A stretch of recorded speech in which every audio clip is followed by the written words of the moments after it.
बिस्मिल्लाहिर्रहमानिर्रहीम, अस्सलाम वालेकुम। पाकिस्तान के बड़ों के आपस में राबते हो रहे हैं और ये बातें हो रही हैं कि अब पाकिस्तान मज़ीद टकराव का मुतामिल नहीं हो सकता। पाकिस्तान की सबसे बड़ी जमात तहरीक इंसाफ, इसको मज़ीद दबाव का शिकार ना किया जाए, टकराव की कैफियत से बाहर आया जाए, वरना मुल्क में बहुत ज़्यादा नुकसान हो जाएगा। अभी हाल ही में आपने देखा कि पाकिस्तान की सबसे अहम तंजीम, साबिक फ़ौजियों की तंजीम वेटरन्स ऑफ पाकिस्तान, उनके पूरे वफ्द ने इमरान खान साहब से मुलाकात की और पहली दफ़ा उन्होंने इस तरह की बातें की और कहा कि जी हम वैसे तो सियासत में सामने नहीं आते, लेकिन अब हालात ऐसे हो गए हैं कि हमें बाकायदा पूरी तरह से तहरीक इंसाफ के साथ खड़ा होना पड़ रहा है। अब जाहिर है कि ये आला हुद्दों पर रहने वाले लोग जो सामने आए और उन्होंने वाज़े तौर पर बताया कि इस वक्त बुरे हालात हैं। हमने जनरल बाजवा को भी कहा था जब ये सब कुछ हुआ, पिछले एक साल में जो कुछ हो चुका है, बहुत तबाही हुई है। जनरल बाजवा से हमने कहा तो उन्होंने कहा जी आप थोड़ा सा इंतज़ार करें, सब ठीक हो जाएगा, लेकिन ठीक नहीं हुआ। फिर जनरल आसिम मुनीर आए, आर्मी चीफ बने, तो हमने तो कुछ इंतज़ार किया कि शायद हालात बेहतर होंगे, लेकिन और ज़्यादा हालात बिगड़े। फिर हमने ख़त लिखा जनरल आसिम मुनीर को और उन्होंने जवाब नहीं दिया। फिर सिंध रेजिमेंट में कुछ हमारे रिटायर्ड जनरल्स की मुलाकात हुई तो उन्होंने जब अपने तहफ़्फ़ुज़ात का इज़हार किया हालात पर, तो general Asim Munir army chief ने उनको कहा कि आप अब समझें कि फ़ौज बदल चुकी है, ये वो फ़ौज नहीं है। तो इस पर जनाब वहाँ पर जो आला रिटायर्ड ऑफिसर बात कर रहे थे, उन्होंने कहा कि हमने फिर कहा कि वाकई अब ये फ़ौज नहीं है, क्योंकि इतनी दूरियाँ कभी नहीं थी कौम में और फ़ौज में, और इससे हम बड़े परेशान हैं। इस चीज़ को ख़त्म होना चाहिए। इसमें एयरफोर्स के अफसरान, इसमें नेवी के अफसरान, उन्होंने भी ये कहा कि जी हम अब ये हालात को बेहतर करना चाहते हैं, हमारी जानें हाजिर हैं। इसके साथ साथ फ़ॉरेन ऑफिस के शमशाद साहब रिटायर्ड, उन्होंने भी पूरी कहानी बताई कि क्या कुछ होता रहा माजी में, और अब जिस तरह पाकिस्तान तोड़ा गया था, बांग्लादेश बना था, जो हालात उस वक्त पैदा किए गए थे, बिल्कुल उस तरह के हालात अब पैदा किए जा रहे हैं। और कुछ पॉलिटिकल पार्टीज़, उन्होंने तो जुल्फ़िकार अली भुट्टो का नाम ले दिया कि जी उन्होंने जनरल याहिया को आगे किया हुआ था और सबसे पॉलिटिकल बड़ी जमात को दीवार से लगाया और फिर मुल्क टूट गया। तो आज भी ऐसे ही हालात पैदा करने की कोशिश हो रही है। ये फ़ौज को पुलिस बनाना चाहते हैं, ये आर्मी चीफ़ को आईजी बनाना चाहते हैं और उससे उस तरह के काम लेना चाहते हैं। ये मुल्क की तबाही है, इसको हमें रोकना होगा। अब एक तरफ तो ये चीज़ है कि खुलकर पहली दफ़ा हुआ है कि वेटरन्स ऑफ पाकिस्तान, जिसमें बहुत बड़ी तादाद है, हज़ारों की तादाद में साबिक फ़ौजी अफसरान और एहलकार इसमें शामिल हैं, उनकी तरफ से इस तरह खुलकर किसी पॉलिटिकल पार्टी की हिमायत की गई है। अच्छा, अब इसके साथ साथ इन्होंने ये भी कहा कि हमने मुशर्रफ दौर में भी इस तरह से तनकीद करना शुरू की थी और हमने वकला तहरीक के हवाले से भी बात की थी, और आज फिर हम सुप्रीम कोर्ट के साथ खड़े हैं। इमरान खान के हमरा हम सुप्रीम कोर्ट और वकला के साथ खड़े हैं। पाकिस्तान में वाहिद हल हम देख रहे हैं फ्री एंड फेयर इलेक्शंस हैं। तो ये मैंने आपको मुख्तसर नर्ज कर दिया कि जो ये सीनियर रिटायर्ड वहाँ लोग मौजूद थे, इमरान खान से मुलाकात की, उसके बाद उन्होंने क्या बात की है। दूसरी चीज़ जनाब, अजमल जामी आप जानते हैं दुनिया न्यूज़ पे प्रोग्राम करते हैं, उन्होंने ख़बर दी है और वो ख़बर ये है कि जनाब अब मामलात तय हो रहे हैं, कुछ बड़े बीच में पड़े हैं और उन्होंने कहा है कि जी अब बातचीत की जाए। अब अजमल जामी ने अपने वीलॉग में कहा है कि जी डेडलॉक के बीच डायलॉग की राह हमवार, एस्टैब्लिशमेंट और पीटीआई में पीपल्स पार्टी के किरदार पर भी दोनों राज़ी। पीटीआई और एस्टैब्लिशमेंट दोनों के पीपीपी से राबते, और ये वो कहते हैं जी मुल्क में आइनी, सियासी, हुकूमती, माशी बहरान कायम है। मायूसी से भरपूर ख़बरें आ रही हैं, तसादुम और तीसरी क़ुव्वत के बुलावे की ख़बरें ज़ेर गर्दिश हैं। इस बुरे और सख्त माहौल में एक अच्छी खबर सामने आई है, बात मुज़ाकरात की जानिब चल निकली है और इस डायलॉग का मेन किरदार और हर रास्ता पीपल्स पार्टी की जानिब से ही गुजरा है। अब बात कुछ ऐसे है कि तहरीक इंसाफ ने जो हासिल करना था वो उसमें से बहुत कुछ हासिल कर लिया, अपनी मर्ज़ी का फ़ैसला भी आ गया। सुप्रीम कोर्ट कह रही है कि जी इलेक्शंस करवाने हैं, अदालत से फ़ैसला आ रहा है और तहरीक इंसाफ, इमरान खान साहब शोहरत की बुलंदियाँ हासिल कर चुके हैं। तहरीक इंसाफ अब अदालत और अवाम से और क्या लेगी, सब कुछ तो पा लिया जो जो हो सकता था। अब बाकी जो बचता है वो है डायलॉग ही है। अब अगली रात तक जाने का रास्ता डायलॉग ही है। एक रिटायर्ड शख्सियत जिनका ताल्लुक अस्करी इदारे से है और इनके पास पाक फौज की अहम तरीन जिम्मेदारियों में से नंबर 2 या नंबर 3 पर फाइज थे, अब यह अहम शख्सियत इस्टेब्लिशमेंट और तहरीक इंसाफ में राबते का जरिया बने हैं। और एक इन्हीं के रैंक के रिटायर्ड शख्स नीम सियासी नीम अस्करी फलाही इदारे की सरबराही कर रहे थे, वो इस सब डायलॉग को शुरू करने का बाइस बने।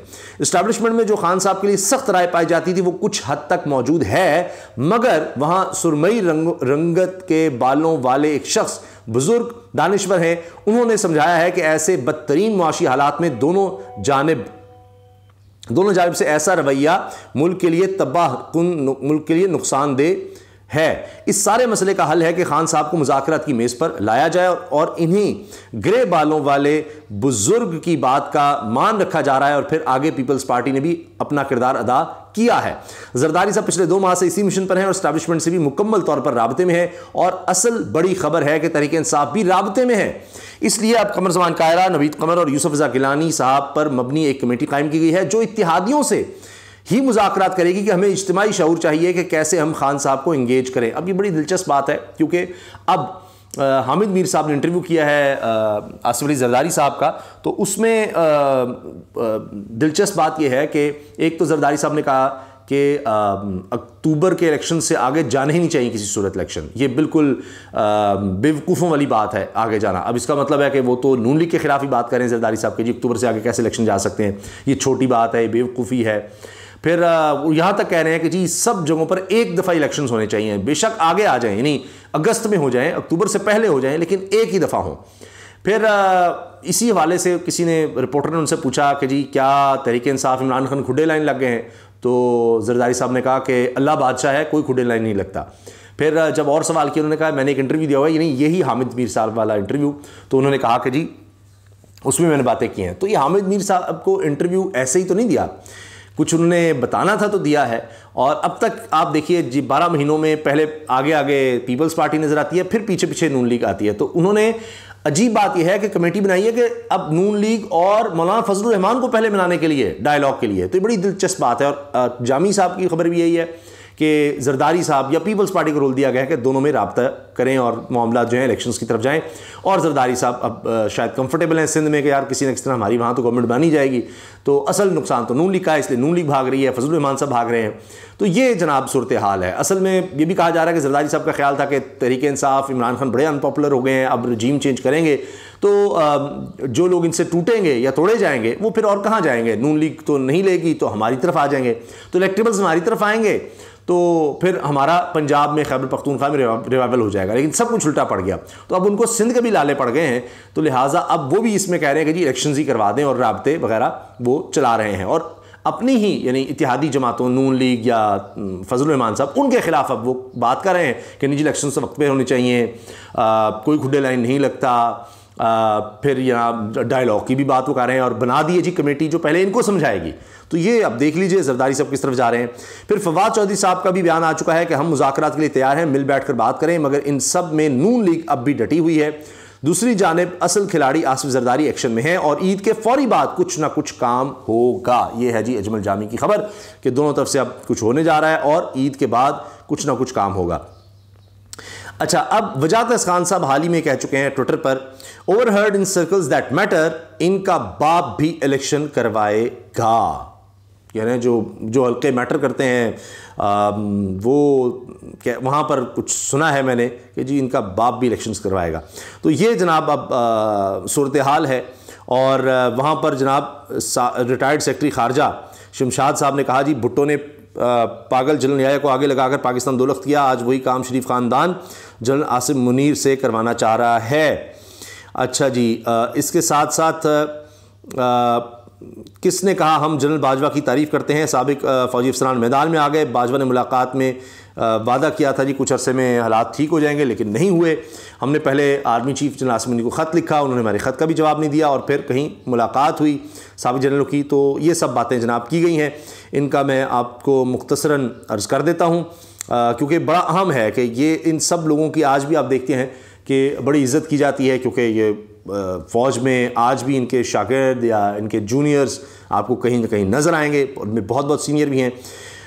तो इन्होंने कहा जी कि हमने लंबी मीटिंग की थी जनरल बाजवा से और उसने कहा जी सब्र करें मामला ठीक हो जाएंगे।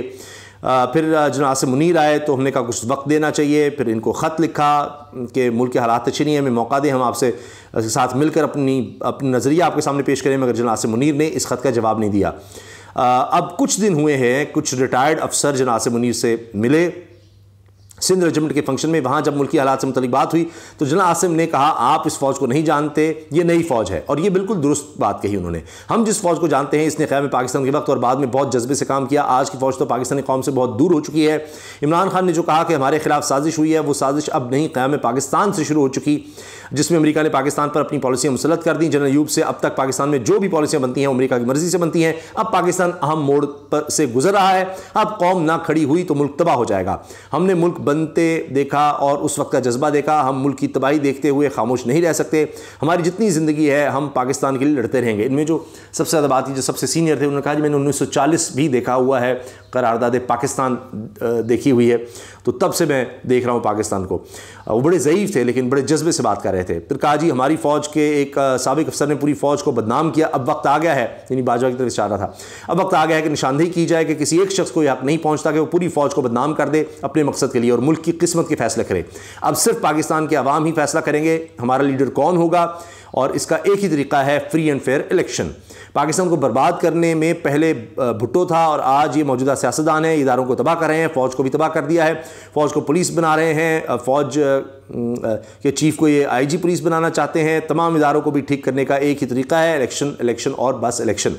हम एक और चीज़ क्लियर कर दें, जब मुशर्रफ के ख़िलाफ़ तहरीक शुरू हुई तो हम तब भी वकला के साथ खड़े हुए थे। आज भी जो अदलिया के ऊपर हमले कर रहे हैं और जिस तरह वकला बाहर निकल रहे हैं, हम अपने और हमारे हक़ के लिए तो हम भी वकला के साथ खड़े हैं। अब आप देखें, इसमें सबसे अहम बात यह कि जी कह रहे हैं कि हम पूरी तरह से इमरान खान के साथ खड़े हैं, और पहली दफ़ा वो कह रहे हैं कि हम इस तरह किसी सियासी जमात के साथ या सियासी प्रोग्राम्स में या सियासी तौर पर नहीं आते। मगर अब हालात ऐसे हो गए हैं कि हमें लग रहा है कि अब मुल्क बचाने के लिए हमें तहरीक इंसाफ इमरान खान का साथ देना होगा, और इसलिए हम खुलकर इमरान खान की हिमायत में सामने आ गए हैं। तो ये आप देखिए कि हालात किस तरफ जा रहे हैं, और इन बड़ी डेवलपमेंट्स को कतई तौर पर इग्नोर नहीं किया जा सकता।